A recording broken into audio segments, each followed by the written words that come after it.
by a guy called Stephen Blank, the Startup Owner's Manual. And Stephen Blank has a website that's got the easiest address to remember, steveblank.com. Now, who is this guy, and why do I think he's so great? Well, he's a serial entrepreneur in Palo Alto. There's lots of those. He's had cratered failures, and he's had dramatic successes. But what he's done is he's kind of piggybacked a little bit on all the research that shows that startups are not small, big companies, and that startups have to have a process that matches how you search to discover a business model. Big companies have business models, and they replicate them. Small companies have to discover one. And the cheaper you can discover it, the better. That's like playing poker. You want to stay in the game inexpensively. You don't want to squander your limited stakes on bad bets. You want to make small bets until the odds are in your favor, then you want to make big bets. Well, that's pretty much how he approaches entrepreneurship. Now, once you've got a user with a problem, and you figure you've got some means to address that problem, your next step is, how do I make a business out of that? And a lot of people think, well, then you shift to planning. Then I go and develop a business plan. No, you've got a lot of legwork to do before you really develop a business plan. Now, the approach that, can you hand some of those out? My eyesight's not good enough to read this, but I think that many of you can.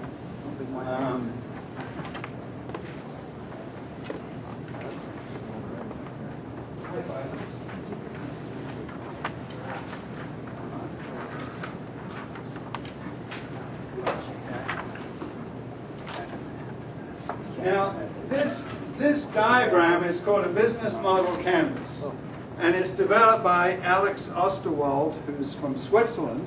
Brilliant young guy. I call him young. He's in his mid-30s. And it's actually very simple. But the benefit of this plan is that it really, this canvas, is you can put it up on a wall. You can get a PDF on this if you just Google business model canvas. And then you can print out this kind of canvas on a wall. It really tells you what are all the blocks that you need to have an answer to. And the first place to begin is, what's your value proposition to a customer segment? Who are your customers?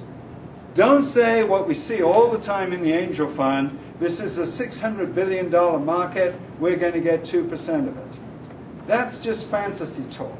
You know, far better is to say, we have a customer at 248 Shinden Boulevard who's willing to buy 40 units. That's where you should be with a startup. Okay, so you want your customer segments. Well, who's like that customer? You know, and what do they really like? And what's your value to them? Really understand and whittle down. It may be quite different from what you initially imagined. When you've got your value proposition, your customer segment, you then say, okay, well, what's my channel? How do I get to that segment? And I find this gets missed a lot. There's huge costs involved as you start selling things, and there's huge erosion in margins as you start sharing margins with distributors and retailers. So channel strategies are very important, and probably one of the last things to really ramp, because that's when your costs go through the roof, when you really ramp your channels. But now there's lots of alternatives. We can go direct on the internet, but we've got a different cost structure. Now we've got to think about, you know, what's the cost of customer acquisition? Why is anyone going to come? We can go through affiliates, which is a very trendy thing these days, but often a very attractive idea. We can have some mix and match of online and offline. And what's our relationship? Are we going to develop direct, personal, one-on-one relationships? Or are we going to go, you know, like Costco does, really not much personal relationship, but we have a relationship through a membership, through our return policy, through our purchasing criteria that we give to our buying agents. All that builds a relationship. So what's the nature of that? And then when we put these together, we have a revenue stream. We have dollar amounts. And that's where we might think about our business model. How are we going to make profits? Well, 10 years ago, 95% of people would say we're going to make it on sale. We're going to sell these things. The customer's going to take ownership, and we're going to have a margin there. That's our profit. That's our business model. But now we've got people giving away things free, like Google. You know, Google Maps, phenomenal facility, really incredibly valuable. I use it all the time, and it costs me nothing. 25% of the revenue on mobile computing comes from maps. That's why Apple's willing to risk showing all its customers they really don't care about them by swapping Apple Maps for Google Maps, because they don't want Google anymore to have that revenue.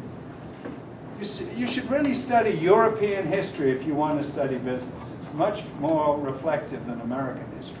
You know, American history is 13 states to sea to shining sea. No one ever invaded it. European history is shifting alliances, countries falling, boundaries changing, chaos reigning, and then new hordes come over the horizon. That's what business looks like today, much more like that.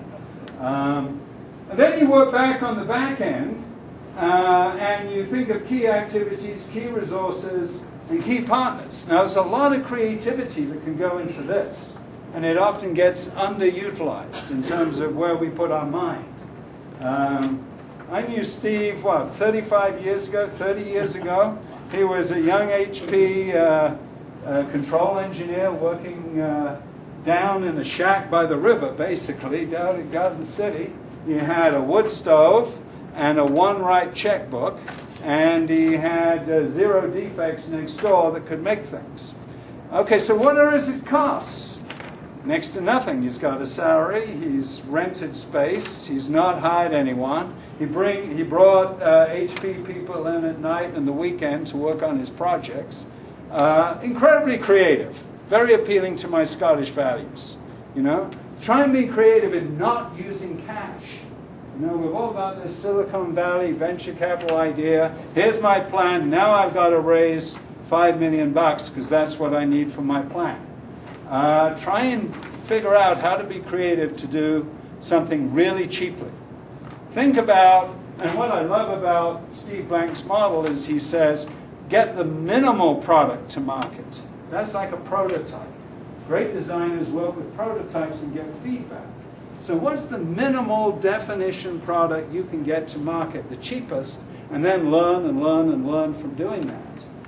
And try and do it at absolute minimum cost.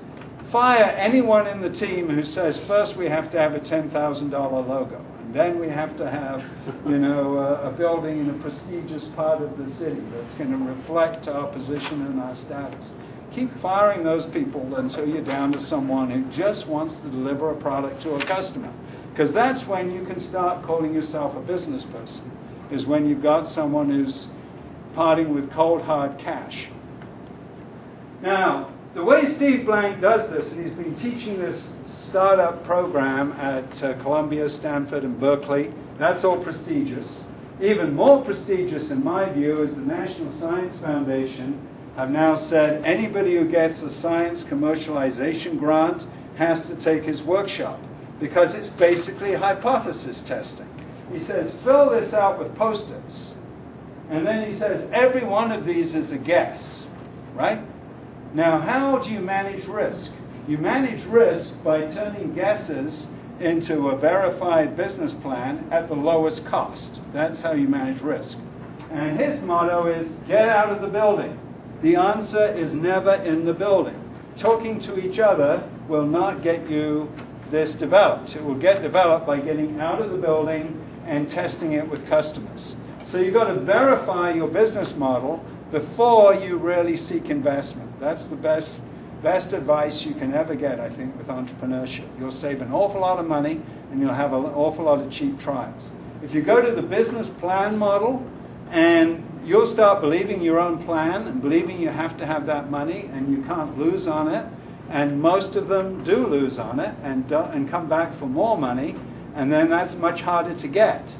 And if you've also maxed out your credit cards because you can't lose on this, and got your relatives to invest because the first round is friends, fools, and family, then you're in a world of hurt. when this starts going wrong.